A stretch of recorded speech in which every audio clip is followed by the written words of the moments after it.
Hey, I'm Shauna, and this is Good News Only, the show where we celebrate the stories that uplift and inspire and bring us all together every weekday morning at 10:30 a.m. and then again at 1 p.m. We are recapping the Good News Only, the feel-good headlines, the community, and local wins that bring a little more light to your day. And I want to hear from you too. So, if something good is happening in your world, a personal victory, a community success, a birthday, or just something that made you smile, send me an email, news25 at week.com. I would love to share your good news right here on the show. Don't forget that you can also follow us on Facebook at 25 News, Good News Only. There you can share with me your good news via Messenger, and you can also continue to be a part of the conversations that we start right here on the show. And don't forget you can comment on the Get Personal with Shauna videos that we post each week. Now, it's a special day. I got a Hey Shauna, and it caught my attention right away because the person put Hey Shauna. And I mean, immediately, because usually, I mean, you could put good news only, or you could put whatever. I'll get the message. But again, I don't always check my emails. But if you put Hey Shauna, then it'll catch my attention. And this one caught my attention, and luckily so, because look at this. I want to show you the sweet little birthday we have today, and it's not so little because she is turning 16 years old today. She's 16. This is Addie, and today is her 16th birthday. Sarah Hills, I hope I said that right. Hiles Hills, I'm so sorry. I hope I said your last name right. Send me an email, let me know if I did.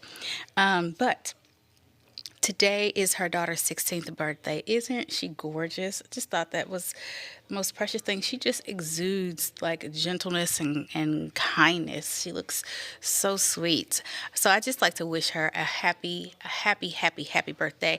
I don't know if today is her first day of school for the school year like it is for District 150. If you love school, Addie, congrats, because lots of kids love school and they want to be at school on their birthday. Now, I was different. I felt like my birthday was a holiday and I shouldn't be at school. And I still to this day feel like it's a holiday and I shouldn't be at work. But if you like to be at school on your birthday, happy birthday and congratulations. I hope this year brings you everything your little heart could dream of. Lots of success in school, lots of joy, lots of reasons to smile. You are a beautiful young lady, and I wish you much success. Congratulations, Mom and Dad. It looks like you're doing a wonderful job. Happy birthday. And, oh, today, you want to know what else today is? You ready? Speaking of school, today is National Book Lovers Day.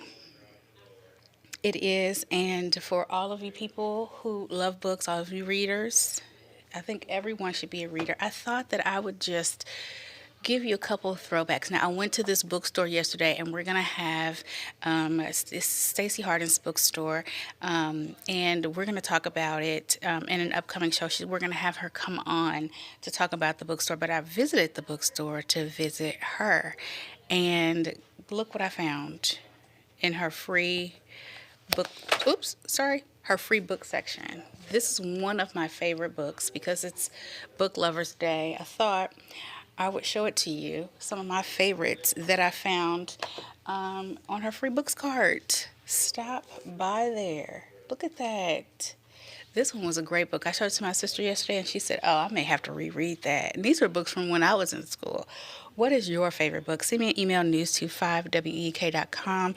All of you book lovers out there, even if you're not a book lover, what was your favorite book? What is your favorite book? News25week.com. Don't forget to put Hey Shauna in the subject line so I know it's for me. James and the Giant Peach was definitely one of my favorites, and I loved when they came out with when they brought the movie, when they made it into a movie. Do you remember that? And it was just so vivid. It was almost like the things that I imagined when I read the book. It was so cool. Either way, we'll have more good news only after the break.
Welcome back to Good News Only. We have lots of good news for you, as I always say. Peoria Night Out Against Crime took place yesterday. Let's talk about that. Oops, let me make sure I get us to the right video first of all. There we go. So, across central Illinois, neighbors were coming together to strengthen relationships and build safer communities. Communities nationwide celebrated National Night Out, bringing residents and law enforcement together. And Taylor Fleming visited the event at the East Bluff Community Center in Peoria. Families enjoyed free barbecue, children's activities, and opportunities to meet local police officers in a relaxed setting. So, the East Bluff Community Center board member Wayne Cannon says that community safety is a priority, and local organizations quickly stepped up to support the event. It looked like it was lots of fun. They even said that one um, person who came had a child with them, and they were just saying that it's just nice to have something so close to home to take the child to as well. Organizers hope that the annual gathering continues, building trust and stronger neighborhood partnerships. So it seems like it went off pretty nicely without a hitch. So congratulations to them. And the University of Illinois is expanding its reach to help more families across or access critical health care resources. So, the University of Illinois Extension is launching a new health and community wellness program. The statewide initiative combines two former teams into one program designed to improve efficiency and service. Let me make sure. Yes, okay. Extension leaders say that the restructuring comes as many Illinois families face challenges accessing health care. That's true. Food and caregiving resources, Assistant Dean, good health care. Can I just say that? It's hard, even when you have access to health care, like you can go, it's hard to get good health care. Just honestly, here, it really is. There are healthcare services, but we're talking about good, and it's difficult to access that, which is why I always say advocating for yourself is so important. So hopefully, this partnership will definitely do something toward getting that remedied. But they're also struggling with accessing food and caregiving resources as well in the area. Assistant Dean says that the unified program will better connect families with the support they need across the state. So it looks like this is a step closer to getting what Illinois needs. More information is available through the U of I Extension website. And look, I remember this when I would come here and visit when I was here years ago. There's a gift shop inside. Remember when 50's Diner was operating? I'm sure you do. But there was a gift shop there, and this local business owner is turning an unexpected setback into a brand new beginning following the closure of the 50's Diner, which I really did love. A neighboring gift shop was forced to relocate. So Lisa Williamson has officially reopened her business at the Northwoods Mall Food Court entrance in Peoria. She always had really cool stuff there. I really did enjoy going to 50's Diner and then going to that gift shop. So it's really nice to know. I love little shops like this where you can get unique gifts and just things for your house. Like, I just like unique items, and this definitely had that. Williamson says that more than 90% of the merchandise is homemade. Again, just lending to unique items. She credits the support of fellow small businesses or mall businesses for helping make the transition a success. And the store's grand opening is scheduled for Saturday, August 15th. So definitely go. If you remember this store, you missed it. This is where it is. This is where you can find it. Also, if you just like unique gifts, like I like unique trinkets, I like things that when people come into your house, they say, "What is that? Where did you get it?" And then I get to tell them where to go get it. I love stuff like that. Congratulations to you, Lisa. And a remarkable medical breakthrough is highlighting just how far cancer treatment has come. Now, this story is not so close to home, but cancer has affected, I think I would feel safe to say most of us who are listening to my voice has been affected by cancer in one way or another, whether it be through family and friends who have dealt with it, or their family and friends have dealt with it. So this is a subject that is close to home, although not located here. It's in Omaha, Nebraska, and Colorado, because Amy Cheese is a Colorado teacher who had to travel to Omaha, to the Fred and Pamela Buffett's Cancer Center in Omaha, Nebraska, after running out of treatment options for lymphoma. Doctors enrolled her in one of the early CAR T cell therapy clinical trials nearly 10 years ago. I mean, that is a fight. Dr. Julie Voss says the experimental treatment was considered a last resort. The therapy re energized Amy's immune cells to attack her cancer, and she achieved complete remission and is now celebrating 10 years cancer free. Physicians say early clinical trial participants like Amy helped pave the way for today's expanding cancer treatments. Congratulations, 10 years, and it was the last option. Can you imagine that? It's just so wonderful. Sometimes, right when we feel like there's no hope, or right when we feel like it's time to give up, that's when we're about to get our breakthrough. And she is now celebrating 10 whole years in remission and cancer free. Congratulations, Amy. We'll have more good news only after the break.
Welcome back to Good News Only. So, a California program is helping people rewrite their futures through public service. I love this story. We read it this morning during the 9 o'clock, and it was really inspirational. And I think it's really an example of what you can do. It's an example of redemption and what you can really do when it comes to changing a person's life and working toward reform. Take a look at it. So, Future Fire Academy is training formerly incarcerated individuals for careers in firefighting. Eddie Herrera Jr., now a Cal firefighter, mentors recruits after serving nearly 2 decades in prison, almost 20 years of his life. Most of us would feel like, I mean, don't get me wrong, that's a long time, that it's all of his life, but he is proving that there is life after, that there's still reason to live, and that you can redeem that time in a way. Founder Anthony Pedro, also formerly incarcerated, says that the Academy removes financial barriers by providing free training and paid stipends. The Academy partners with the Anti Recidivism Coalition to recruit participants from schools, jails, and juvenile halls. Graduate Jason Rojas says that the program has given him a new direction and hope for the future and his family. And they found Jason in a juvenile hall and recruited him, and he's excited about what is to come for his future and for his family because of this program. I mean, so you got people who are just starting out in their young lives who were able to be redirected and, in a way, saved from a future like somebody like Mr. Herrera Jr. had Eddie, where he spent 20 years of his life. So you have a wide range of people from all walks of life that have been able to benefit from this program. I mean, I just think it's awesome. Congratulations to them. This is an example of what really can be done. I know sometimes people who have been in jail, especially for whatever caused Eddie Herrera to be there for 20 years, they don't get to come out and do stuff like that. Like there, especially if it's felonies, it's hard for them to find jobs and find access to career training, and just to see something like this where they can do something in service, something that makes a difference in their community, and I'm sure something that will give them confidence, back, and change their family lives. It's really refreshing to see that there is hope after making mistakes and ending up in situations that maybe you didn't. I'm sure nobody starts out planning to end up going to prison for 20 years. So I really love that program. It's just thoughts for what can be done right here in Central Illinois for our future. Well, Morgan News Only after the break.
Welcome back to More Good News Only. Well, that's a wrap from me this morning. Now I want to hear from you. Please go to news25 at WEK.com and let me know what you thought about today's show. In the meantime, be sure to check out the Midday Newscast and meet me right back here today at 1 p.m. for More Good News Only. I'm LaShawna Guy for 25 News. Have a wonderful morning.